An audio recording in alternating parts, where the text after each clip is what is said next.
इंशाल्लाह ये वीकेंड पर इंडिया में संडे या मंडे होंगी ईद, और हमारे पास सैटरडे या संडे होंगी।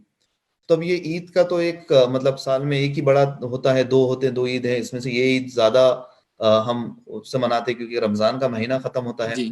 तो ईद से रिलेटेड मतलब क्या इसकी वो रहेंगी मतलब मुस्लिम्स के लिए कि what we should follow for the Eid? खुतबा जरूरी रहेगा? देखिए ये बहुत सारे लोग जो जूम पे खुतबा सुन रहे हैं, जैसे हमारे पास चल रहा है कि आप जूम पे खुतबा सुन ले रहे हैं और फिर आप पढ़ रहे हैं, मतलब खुतबा जरूरी है नहीं है, या एक सिंपल वर्ड में कि किस तरह से हम फॉलो करें ईद इस बार?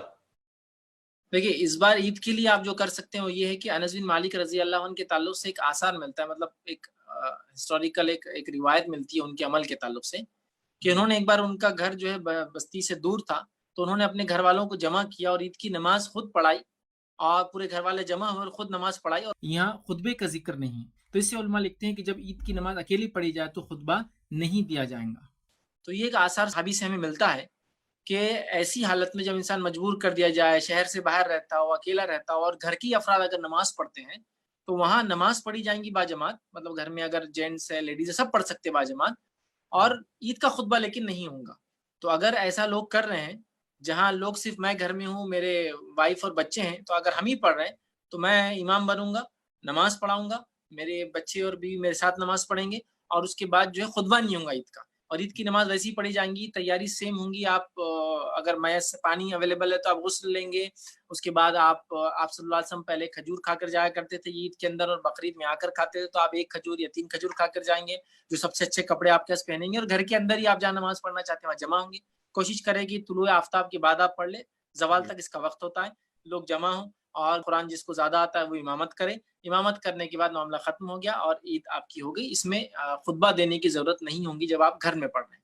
लेकिन अगर 40, 50, 60 लोग कहीं जमा हो जा रहे हैं कलेक्टिवली, फॉर एग्जाम्पल इतनी आपको छूट है कि आप लोग एक मोहल्ले के लोग क्वारंटाइन किए हुए अपने आप को, और कोई मसला नहीं, जमा होते हैं, फिर खुतबा भी देंगे जैसा ईद का खुतबा होता है। लेकिन अगर घर में है तो ईद के खुतबे की जरूरत नहीं, आप नमाज पढ़ ले। अच्छा। और अगर अकेले हैं आप तो फिर अकेले आप 2 रकात पढ़ लें? हाँ, आप अगर अकेले हैं तो अकेले पढ़ ले, फैमिली के साथ है फैमिली के साथ पढ़ ले, फैमिली में लोग हैं लेकिन बच्चे और लेडीज है जो पढ़ नहीं सकती, तो आप अकेले, कोई मसला नहीं। मतलब आप अकेले हैं भी तो पढ़ ले 2 रकात नमाज, खुतबा नहीं होगा, ये ईद की नमाज हो गई। याद रखिए। ठीक है। अब इसमें जो जो लोग अभी क्वारंटाइन सेंटर्स में हैं इंडिया में या कहीं बाहर, जैसा बहुत सारे औरंगाबाद में भी जो रेड जोन है, तो बहुत सारे जो मुस्लिम्स हैं वो अभी क्वारंटाइन सेंटर्स में है, हो सकता है खुदा ना खास्ता उस वक्त तक वो अंदर ही रहें, या तो हॉस्टल में रहें या तो हॉस्पिटल में रहें, तो उनके लिए क्या चीजें जो है वो होगी, एप्लीकेबल होगी? सेम उनके लिए भी ये एप्लीकेबल होगा, वो वहाँ जैसा रेगुलर नमाज पढ़ रहे होंगे, बस वो ईद की नमाज 2 रकात जो है तुलुआ आफ्ताब के बाद से लेकर जवाल से पहले जो है 2 रकात नमाज पढ़ ले। और चूंकि वो हो सकता है अलग अलग एरियो में होंगे, मतलब एक रूम में हो सकता है एक आदमी या 2 आदमी होंगे, अगर वो दोनों ही मुस्लिम है तो फिर वो दोनों अगर एक साथ पढ़ रहे हैं आम नमाज है तो ये नमाज ही बहरहाल पढ़ ले। कोई नहीं है तो आदमी अपनी जगह अकेले पढ़ ले, तो इसमें कोई हर्ज नहीं कि आदमी अपने घर पर है, कोई हॉस्पिटल में है, या कोई क्वारंटाइन सेंटर में है, या कोई इसी तरह हॉस्टल्स वगैरह में लोगों ने रखा है लोगों को थोड़े दिन जो ट्रैवल करके आ रहे हैं, कोई मसला नहीं, आप जहां भी हो 2 रकात नमाज आप पढ़ ले जैसे ईद की नमाज होती है जायद तकबीरों के साथ, तो इंशाअल्लाह अजीज किफायत कर जाएंगी, कोई मसला नहीं आता किसी। एक आखिरी क्वेश्चन था जिसमें जमात कितने लोगों की बनती है, ये एक बेसिक क्वेश्चन था, अगर आप उसमें बताना चाहते हैं तो कितने लोग चाहिए? जमात जो है वो 2 लोगों से बन जाती है, तो जब 2 लोग हो सिर्फ और जमात बनाए तो दोनों बाजू बाजू खड़े होंगे एक दूसरे के, बिल्कुल लगकर खड़े होंगे, ऐसे यूं खड़े हैं 2 लोग। और अगर 2 से ज्यादा हो जाए, 3 हो जाए, तो फिर इमाम आगे होगा, मुख्तदी पीछे होगा। मतलब अगर 2 लोग हैं तो जमात बन जाएंगी, दोनों बाजू खड़े होंगे, और अगर 3 लोग हो जाए तो एक आदमी आगे रहेगा, 2 लोग पीछे बाजू बाजू खड़े रहेंगे।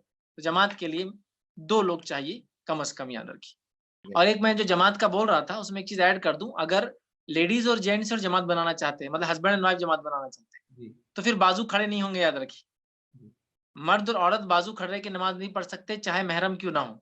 तो अगर हस्बैंड एंड वाइफ जमात बना रहे हैं तो हस्बैंड आगे होगा और वाइफ अकेले पीछे खड़े रहेंगी, ये उनकी जमात होंगी, याद रखिए। लेकिन अगर 2 मेल है तो बाजू खड़े होंगे, 3 हो जाए तो इमाम आगे और 2 पीछे, और अगर उसमें लेडीज भी हो तो पहले इमाम, फिर जेंट्स, फिर बच्चे, फिर लेडीज, ये होती है सबका तरीका। तो इमाम, जेंट्स, बच्चे और फिर लेडीज होती है, याद रखिए। अस्सलामुअलैकुम। आप भी हमारे इस काम में ताउन करें अपनी ज़कात और सदक़ात के ज़रिए। डोनेशन डिटेल हासिल करने के लिए डोनेट अस पर क्लिक करें। अगर आपको हमारा